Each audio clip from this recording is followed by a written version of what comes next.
여러분 안녕하십니까? 1월 3일 수요일 영상 새벽 기도회입니다. 오늘은 성경 말씀 신명기 1장 34절부터 46절까지 말씀을 가지고 광야로 쫓겨난 이스라엘이라는 제목 하에서 말씀하려고 합니다.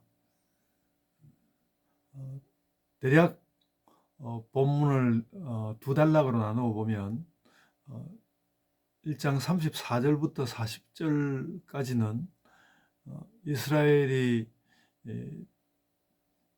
애굽에서 나오자마자 약속의 땅으로 가려고 했으나 그들이 말하자면 두려움과 원망으로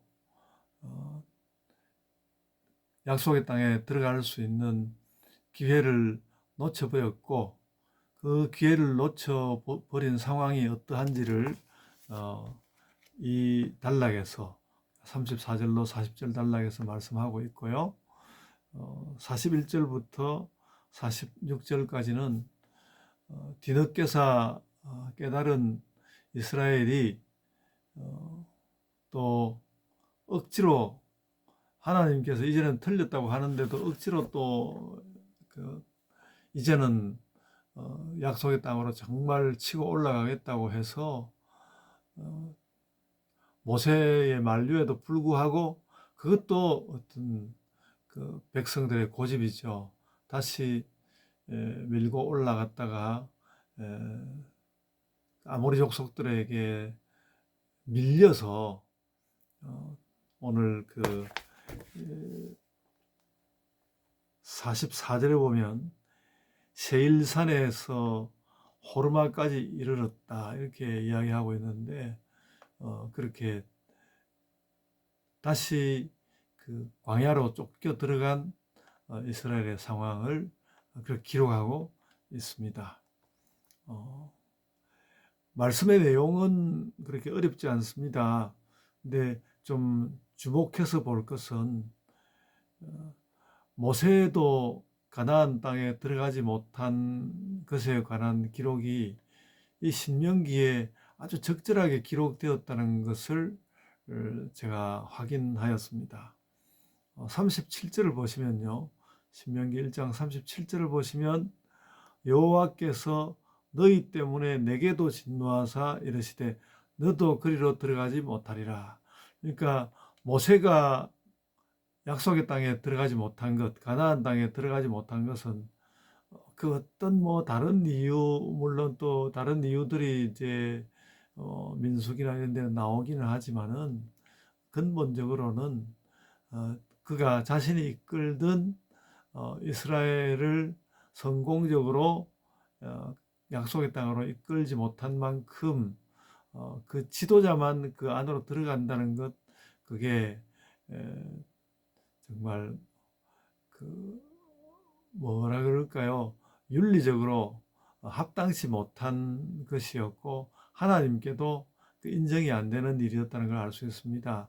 그러니까 그 백성들 때문에 못 들어갔다는 것은 백성들에 대한 원망이라기보다도 나는 너희와 함께 그곳에 들어가지 못할 수밖에 없었다.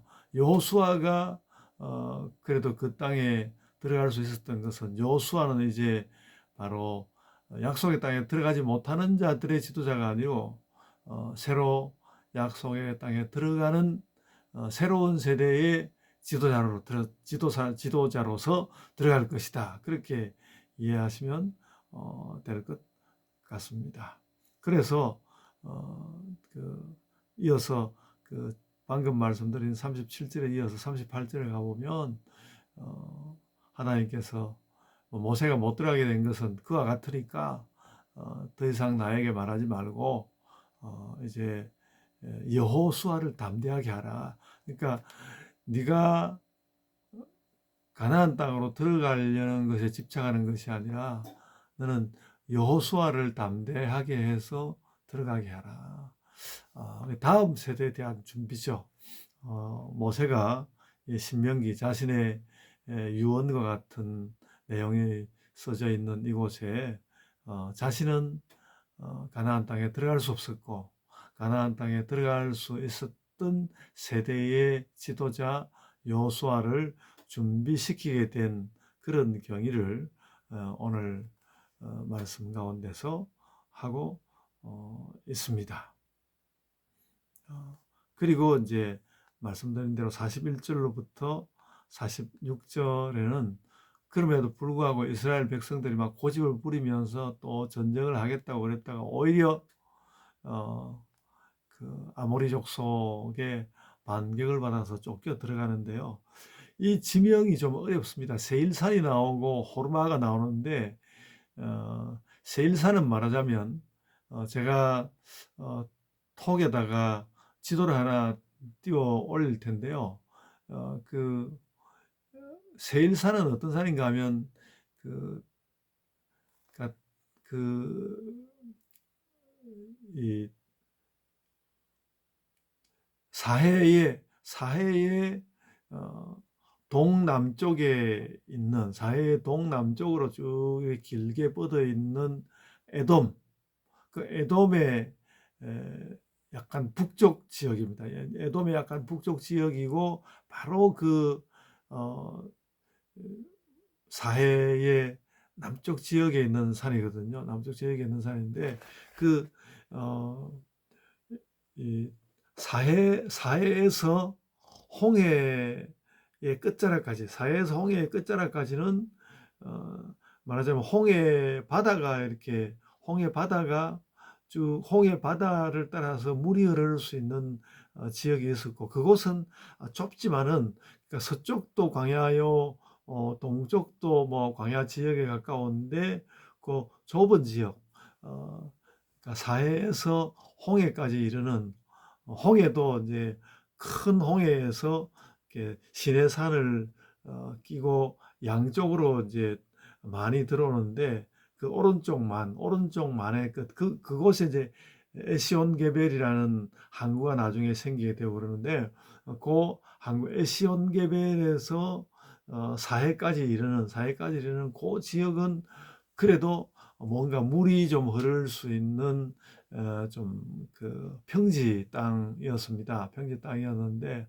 말하자면 그곳 세일산은 그런 그 평지 땅의 그 북쪽에 있는 산지였고요. 그러니까 세일산은 이름은 산이지만은 그 지역이 어떤 평지를 말하는 평지의 한 산, 평지에 있는 하나의 산, 평지의 북쪽에 있는 산으로서 있었고요. 그러니까 그쪽은 이스라엘이 잘 치고 들어가서 뭔가 자신들의 근거지를 삼을 수 있는 곳이었습니다. 세일산이라는 곳이.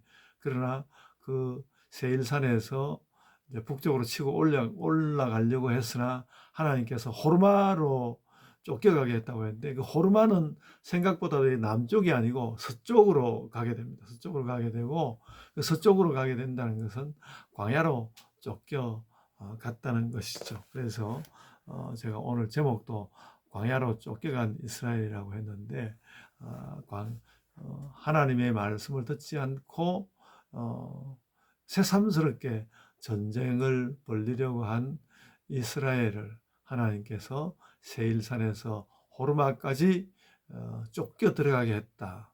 그렇게 여러분들이 오늘의 말씀을 이해하시면 되겠습니다. 그 나머지 내용들은 그렇게 이해하시면 되겠고요. 그래서 세일산이라는 곳과 호르마라는 지명을 잘 이해했으면 좋겠고요. 호르마는 오늘날까지도 정확하게 어디인지를 알 수 없는 곳으로 알려지고 있고 저도 이제 여러 경로로 찾아보려고 했지만 정확한 위치를 찍기 어렵다. 단 알 수 있는 곳은 남쪽이라기보다는 서쪽으로 들어간 것이다. 그 뜻은 뭔가 하면 그래도 뭔가 좀 농사도 지을 만한 곳, 그 물이 가까이 있는 곳인 세일산에서 광야로 쫓겨 들어간 것이 호르마이다. 그렇게 이해하시면 되겠습니다. 오늘 말씀은 그렇게 좀 이해하시길 바라고요.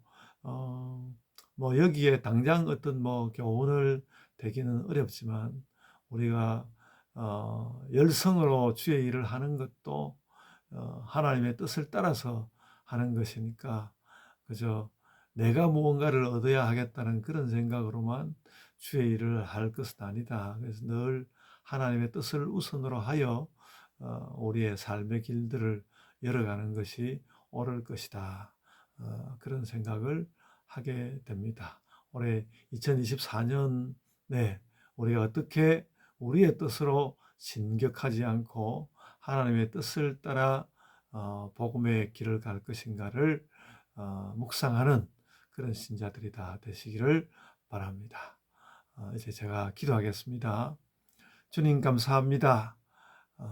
세일산에서 호르마까지 쫓겨간 이스라엘을 보면서 저희들도 그와 같이 광야로 쫓겨가는 사람들이 되지 않아야 하겠다는 그런 결심들 갖게 하여 주옵소서. 주의 뜻을 따라서 주의 뜻대로 우리의 삶의 진격의 자리를 가질 수 있는 자들이 되게 하여 주옵소서.